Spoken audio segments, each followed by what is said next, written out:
Timnas Indonesia harus tersingkir di fase grup. Skuad Garuda hanya mampu finish di posisi ketiga grup A. Di atas Indonesia, ada Singapura dan Vietnam yang berhasil mengamankan tiket menuju semifinal. Hasil ini tentu menjadi kekecewaan tersendiri, apalagi Indonesia datang dengan target untuk mendapatkan hasil terbaik. Namun pada akhirnya, Timnas Indonesia kembali harus menunda mimpi untuk mengangkat trofi Piala AFF. Bahkan, kegagalan kali ini membuat Indonesia gagal lolos ke semifinal dalam 2 edisi beruntun. Menariknya, Piala AFF 2026 juga kembali memunculkan satu pembahasan penting, yaitu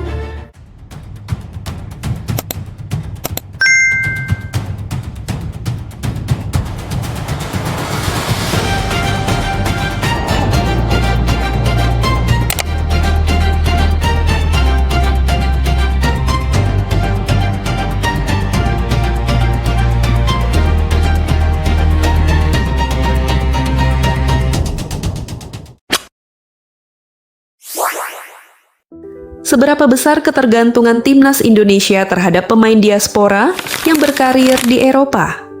Pada turnamen kali ini, pelatih John Herdman membawa skuad yang mayoritas diisi pemain yang berkarir di Indonesia maupun negara-negara Asia Tenggara.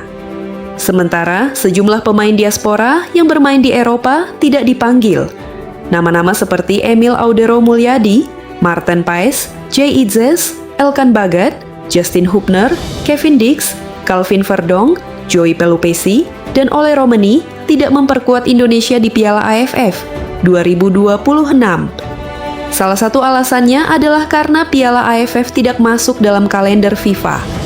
Selain itu, turnamen ini juga menjadi kesempatan untuk melihat sejauh mana kualitas pemain yang tersedia di kawasan Asia main, yang tersedia di kawasan Asia Tenggara. Namun masalahnya, ekspektasi terhadap Timnas Indonesia tetap tinggi, dan hasil yang didapat akhirnya belum mampu memenuhi harapan tersebut. Pada laga pembuka, Timnas Indonesia memang tampil meyakinkan. Skuad Garuda mampu mengalahkan Kamboja dengan skor telak 5-1. Hasil tersebut sempat memberikan harapan bahwa Indonesia akan menjalani turnamen dengan sangat baik. Namun setelah itu, performanya mulai menurun. Indonesia memang berhasil mengalahkan Timor Leste dengan skor 3-0. Tetapi, kemenangan tersebut tidak datang dengan mudah. Bahkan, Indonesia harus bekerja keras ketika menghadapi Timor Leste yang bermain dengan 10 pemain. Setelah itu, masalah yang lebih besar muncul ketika Indonesia menghadapi Vietnam. Bermain di kandang sendiri, Timnas Indonesia justru harus menerima kekalahan telak dengan skor 0-3. Dan pada pertandingan terakhir grup A, Indonesia menghadapi Singapura. Pertandingan ini sebenarnya sangat penting. Jika berhasil meraih kemenangan, peluang Indonesia untuk lolos ke semifinal masih terbuka. Namun apa yang terjadi? Indonesia hanya mampu bermain imbang 1-1 di Stadion Jalan Besar Singapura pada 7 Agustus 2026.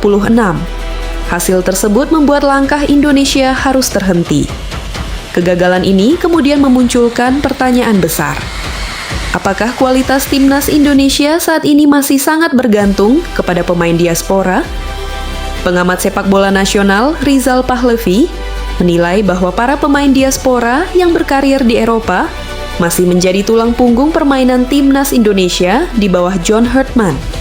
Menurutnya, absennya sejumlah pemain seperti Jay Itzes, Joey Pelupesi, dan Kevin Dix memberikan dampak yang cukup besar terhadap permainan Indonesia.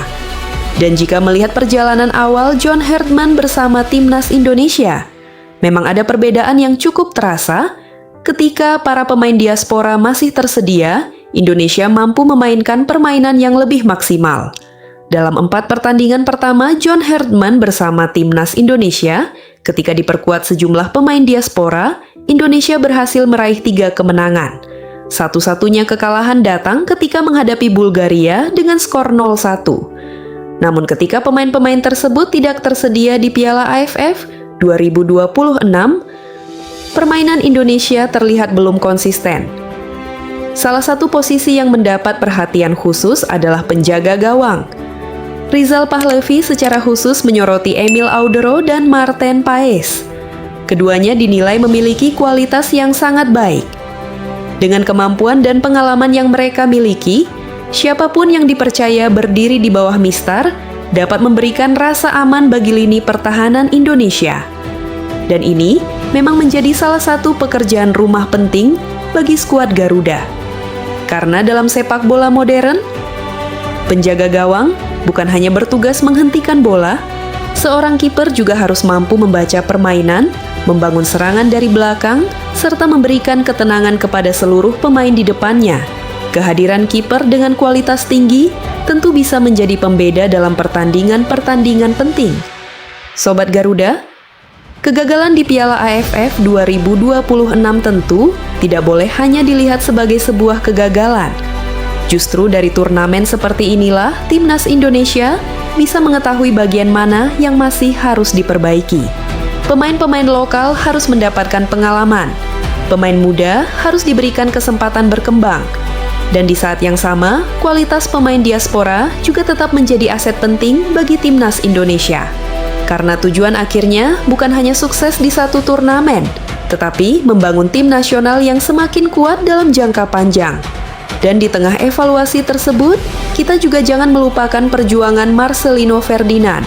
Saat teman-temannya berjuang di lapangan, Marcelino kini sedang berjuang di ruang pemulihan.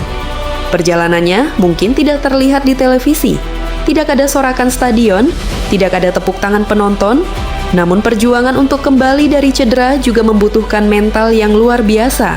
Karena itu, mari kita doakan Marcelino agar proses pemulihannya berjalan lancar. Semoga ia bisa kembali ke lapangan dalam kondisi yang lebih kuat.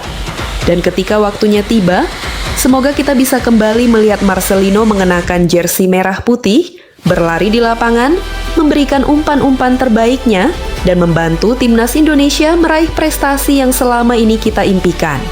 Karena perjalanan skuad Garuda masih panjang, kegagalan hari ini bukan berarti akhir dari segalanya. Justru, ini adalah kesempatan untuk belajar, untuk berbenah, dan untuk kembali lebih kuat. Marcelino masih berjuang, Timnas Indonesia juga masih berjuang. Dan kita sebagai supporter akan selalu menjadi bagian dari perjalanan tersebut. Semoga Marcelino segera pulih. Semoga Timnas Indonesia mampu melakukan evaluasi dengan baik. Dan semoga di turnamen-turnamen berikutnya, skuad Garuda bisa memberikan penampilan yang jauh lebih meyakinkan. Karena pada akhirnya, kita tidak hanya ingin melihat Indonesia bermain, kita ingin melihat Indonesia menang, kita ingin melihat Garuda terbang lebih tinggi, dan tentu saja kita ingin suatu hari nanti menyaksikan trofi juara benar-benar berada di tangan skuad Garuda. Tetap dukung Timnas Indonesia, tetap doakan Marcelino Ferdinand, dan jangan pernah berhenti percaya bahwa perjalanan menuju kejayaan selalu dimulai dari perjuangan.